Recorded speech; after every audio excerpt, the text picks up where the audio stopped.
पाकिस्तान अपनी करतूतों की वजह से चौतरफा घिरा हुआ है, अंदर सिविल वॉर जैसे हालात हैं, चाहे बलूचिस्तान में हो, चाहे वो टीटीपी वो मारते हो उनको, तहरीक तालिबान वाले। बॉर्डर पर अफगानिस्तान पर बार बार पाकिस्तान अफगानिस्तान में हमले कर रहा है। पाकिस्तान में एक बम फटता है, ये जाके अफगानिस्तान में बमबारी कर देते हैं। अभी 9 बच्चे मार दिए इन्होंने अफगानिस्तान में। उसके बाद क्या क्या हुआ मैं आपको बता रहा हूं। खबर है कि पाकिस्तान बॉर्डर मतलब ड्यूरेंट लाइन पर अफगानिस्तान ने युद्ध की पूरी तैयारियां शुरू कर दी हैं। उनका तोपखाना पूरी तरह बॉर्डर की तरफ बढ़ना शुरू हो चुका है। खबरें तो ये भी हैं कि कल कई सेक्टर्स पर उस बॉर्डर पर भारी गोलाबारी और रॉकेट से दोनों सेनाओं ने, तालिबान और पाकिस्तान की सेना ने एक दूसरे पर हमला किया है। तालिबान सरकार का प्रहार पाकिस्तान के एयर स्ट्राइक के बाद हुआ, जिसमें बच्चे और महिलाओं की मौत हुई थी।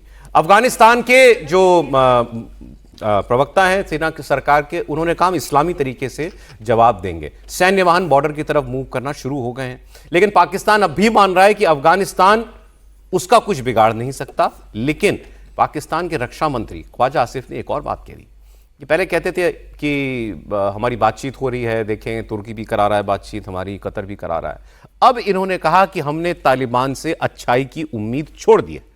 साफ साफ कहा कि तालिबान से आपके हमारे संबंध अच्छे हो ही नहीं सकते, अब तालिबान हमारा दुश्मन है।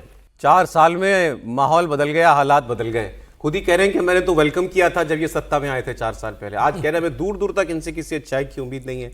एयर स्पेस बंद कर दिया है तालिबान ने पाकिस्तान के लिए, इसलिए बहुत बड़ी बात है। लैंड रूट पहले ही बंद था, मतलब कोई कारोबार जमीन के रास्ते पहले ही नहीं हो रहा पाकिस्तान अफगानिस्तान का। सेंट्रल एशिया जाने का पाकिस्तान का बहुत बड़ा मार्ग था ये, अब एयर रूट बंद कर दिया है। पाकिस्तान की कोई कार्गो फ्लाइट या सैन्य फ्लाइट तो छोड़ दीजिए, कोई पैसेंजर फ्लाइट भी अफगानिस्तान के ऊपर से नहीं गुजर सकती है, जहां तक शायद हमने भी बंद की हुई है। तो ये तो दोनों तरफ से बंद हो गया पाकिस्तान, कारोबार के लिए दोनों तरफ से बंद हो गया। एक ईरान की सीमा बची है इसके पास केवल ट्रेड करने के लिए, और अपना एक कराची का समंदर का पोर्ट बचा हुआ है, बाकी उसके पास कोई हवाई मार्ग नहीं बचा। एक बात तो ये, लेकिन ख्वाजा आसिफ ने अब एक और बयान दिया जिसमें इनका डर भी दिखता है। बोल बड़े हैं लेकिन डर भी है। ये कह रहे हैं कि देर सवेर, लेकिन देखिए होगा क्या कि हमारे जो पड़ोसी हैं वो आएंगे और हमारे बीच में सुलह करा देंगे और शांति करा देंगे। और बाकी अगर अब तालिबान ने क्योंकि कहा था हम इस्लामी मुल्क हैं, इस्लामी तरीके से जवाब देंगे, तो उन्होंने कहा है कि आजकल हिंदुस्तान से बड़ी बनती है इनकी, तो हिंदुस्तान में कौन सा शरिया है उनसे जाके समझ लें और वैसा जवाब दे दें हमको। हिंदुस्तान तो इनको बीच में कहीं ना कहीं से ना, लेकिन पाकिस्तान और अफगानिस्तान के बीच अब खुली जंग के आसार साफ साफ दिखाई दे रहे हैं। उन्होंने कहा हमने कोई उम्मीद नहीं रखी अब तालिबान से। बिल्कुल वो लग ही रहा है, जब से याद है सौरभ जी हम लोग जब चर्चा कर रहे थे, जब पहली बार हुआ था जिस तरह से वो फौजी भागे थे वहाँ से अपनी चौकी से, तब से हम लोग बात कर रहे हैं कि अफगानिस्तान को, जो पाकिस्तान को बहुत ताकतवर समझते। लड़ाई किससे होती है? लड़ाई हथियारों से नहीं होती, लड़ाई जाबाजी से होती है।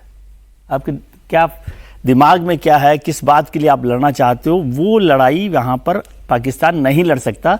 और अफगानिस्तान बार बार उनको पुश किए जा रहा है।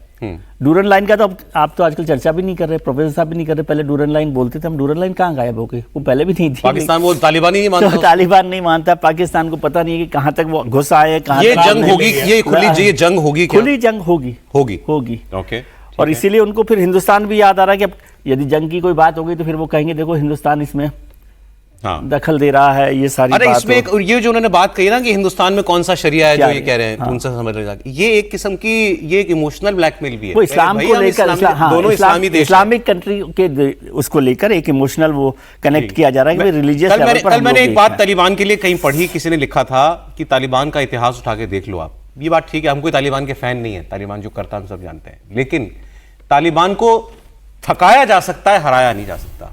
वो लड़ना ही जानता है। आप तो अमेरिका की बात करने लगे, अमेरिका नहीं, यही बात सही है कि नहीं समीर जी? इसको आप थका सकते हो, ये हार नहीं मानता। इतिहास गवाह है इस बात का। ऐसा तो नहीं कि तालिबान कभी लड़ा नहीं है, उसका लड़ाई का इतिहास देखो। जो लड़ा के लड़ते, जो अमेरिका के दांत खट्टे कर दे, जो रशिया को सबक सिखा दे, दुनिया के तमाम महाशक्ति को उन्होंने सबक सिखा दिया। तो मुझे लग रहा है कि अब ये पाकिस्तान तुमको जानता है किस तरीके से लड़ते हैं। उसके बाद भी अगर पाकिस्तान को उसे पटने का शौक है, भारत से पहले पिटा है और अब अफगानिस्तान से जिससे संबंध उनके बेहतर थे 98-99 के समय, अब वो उनसे कह रहा है कि हमारे संबंध सुधर नहीं सकते, लड़ने की तैयारी कर रहा है। तो पाकिस्तान तो वैसे ही पूरा भिखमंगा हो चुका है, अब वो अफगानिस्तान से लड़कर और क्या अपनी हालत करेगा। और मुझे लग रहा है कि ये जो वहाँ के जो एक लीडर है, उलेमा इस्लाम के प्रमुख है फजल उर रहमान, उनका बयान आया है कि एक तो पहले 1971 में 90,000 सैनिकों का सरेंडर करवा के हमारी नाक कटवा दी भारत के सामने, और ये जो सेना है आसिम मुनीर की, ये पूरी दुनिया में हमारी नाक कटवा रही है, उन्होंने मैं कहा। आपको स्टेटमेंट पूरा कर दूं। हाँ, उन्होंने कहा फजलुर रहमान ने कि ये अपनी सेना के लिए बोल रहे थे हाँ, कि ये सच्चाई सामने। ये देश को तोड़ना जानते हैं, देश को जोड़ना नहीं। और आज उन्होंने कहा है कि सच्चाई सामने नहीं आने देती है, राजनीतिक दल पर दबाव बनाती है और हमेशा हमें बेइज्जती देश की जनता को करवाने का उन्होंने ठेका ले रखा है।